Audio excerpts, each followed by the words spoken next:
almost morning. It's actually noon. Thank you for being here. Yesterday marked 11 months since Russia's brutal full-scale invasion of Ukraine.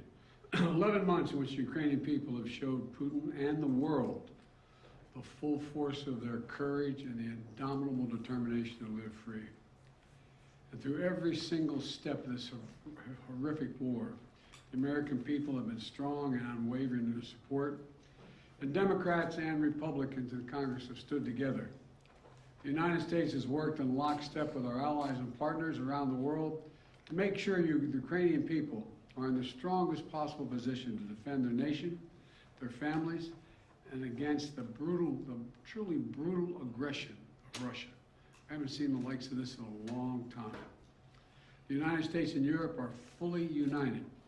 This morning, I had a long conversation with our NATO allies, German Chancellor Scholz, French President Macron, Prime Minister Sunak, and the Italian Prime Minister Meloni, to continue our close coordination and our full support of Ukraine.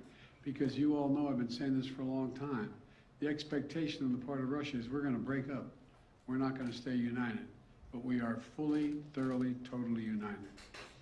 With spring approaching, Ukrainian forces are working to defend the territory they hold and preparing for additional counteroffensives. To liberate their land, they need to be able to counter Russia's evolving tactics and strategy on the battlefield in the very near term. They need to improve their ability to maneuver in open terrain, and they need an enduring capability to deter and defend against Russian aggression over the long term. The Secretary of State and the Secretary of the military behind me they've been deeply involved in this whole effort. Armored capability, as General Austin will tell you, has been critical, and that's why the United States has committed hundreds of armored fighting vehicles to date, including more than 500 as part of the assistance package we announced last Friday. And today I'm announcing that the United States will be sending 31 Abrams tanks to Ukraine, the equivalent of 1 Ukrainian battalion. Secretary Austin has recommended this step because it will enhance the Ukraine's capacity to defend its territory and achieve its strategic objectives. The Abrams tanks are the most capable tanks in the world. They're also extremely complex to operate and maintain. So we're also giving Ukraine the parts and equipment necessary to effectively sustain these tanks on the battlefield. When we'll begin to train the Ukrainian troops on these issues of sustainment, logistics, and maintenance as soon as possible. Delivering these tanks to the field is going to take time. Time that we'll use to make sure the Ukrainians are fully prepared to integrate the Abrams tanks into their defenses. We're also closely coordinated this announcement with our allies. The American contribution will be joined by an additional announcement, including that will be readily available and more easily integrated for use in the battlefield in the coming weeks and months from other countries. I'm grateful to Chancellor Scholz for providing German Leopard 2 tanks and will lead an effort to organize a European contribution of 2 tank battalions for Ukraine. I want to thank the Chancellor for his leadership and his steadfast commitment to our collective efforts to support Ukraine. Germany has really stepped up. The Chancellor has been a strong voice for unity, a close friend, and for the level of effort we're going to continue. Supporting Ukraine's ability to fight off Russian aggression to defend its sovereignty and territorial integrity is a worldwide commitment. Not just it's a worldwide commitment. Last week, in Germany, Secretary Austin convened the Ukraine Defense Contact Group for the 8th time. This group was made up of some 50 nations, each making significant contributions of their own to Ukraine's integrity. Each fully committed to making Ukraine remain strong and independent and able to defend itself against Russian threats and violence. I want to thank every member of that coalition for continuing to step up. The UK, the United Kingdom, recently announced that it's donating Challenger 2 tanks to Ukraine. France is contributing AMX-10s, armored fighting vehicles. In addition to the Leopard tanks, Germany, like the United States, is also Germany is also sending a Patriot missile battery. The Netherlands is donating a Patriot missile and launchers. France, Canada, the UK, Slovakia, Norway, and others have all donated critical air defense systems to help secure Ukrainian skies and save the lives of innocent civilians who are literally the target of Russia's aggression. Poland is sending armored vehicles. Sweden is donating infantry fighting vehicles. Italy is giving artillery. Denmark and Estonia are sending howitzers. Latvia is providing more Stinger missiles. Lithuania is providing anti-aircraft guns. And Finland recently announced its largest package of security assistance to date.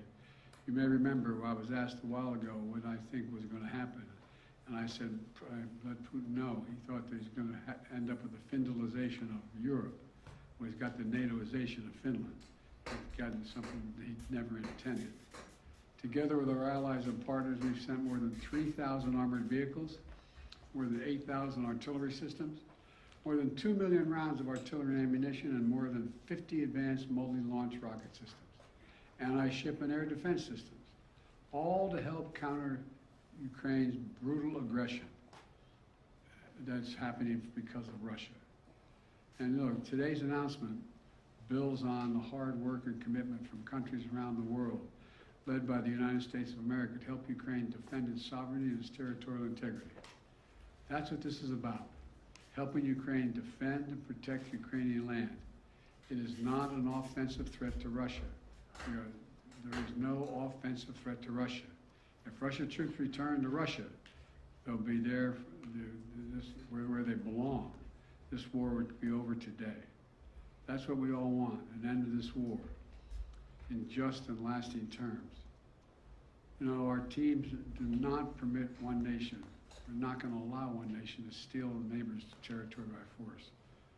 Our terms that preserve Ukraine's sovereignty and territorial integrity and honor the UN Charter. They're the terms we're working on. And you know, these are the terms we all signed up for, and 143 nations voted for in the United Nations General Assembly last October. So, the United States, standing shoulder to shoulder with allies and partners, is going to continue to do all we can to support Ukraine. Putin expected Europe and the United States to weaken our resolve. He expected our support for Ukraine to crumble with time. He was wrong. He was wrong. He was wrong from the beginning, and he continues to be wrong. We are united. America is united, and so is the world. We approach the one-year mark, as we do, of the Russian full-scale invasion of Ukraine. We remain united and determined as ever in our conviction and our cause. These tanks are further evidence of our enduring, unflagging commitment to Ukraine and our confidence in the skill of the Ukrainian forces. As I told President Zelensky when he was here, and today's his birthday, by the way, in December, we're with you for as long as it takes, Mr. President. Ukrainians are fighting an age-old battle against aggression and domination. It's a battle Americans have fought proudly, time and again. And it's a battle we're going to make sure the Ukrainians are well equipped to fight as well. This is about freedom. Freedom for Ukraine. Freedom everywhere. It's about the kind of world we want to live in, the world we want to leave to our children.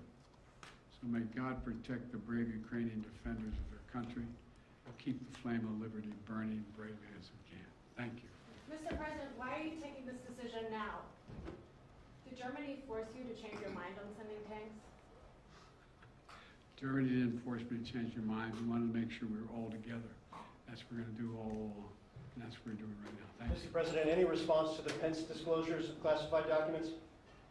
Sir, are the searches of your homes completed? Mr. President, when is Jeff Zients starting as your next chief of staff? We search for Hobith.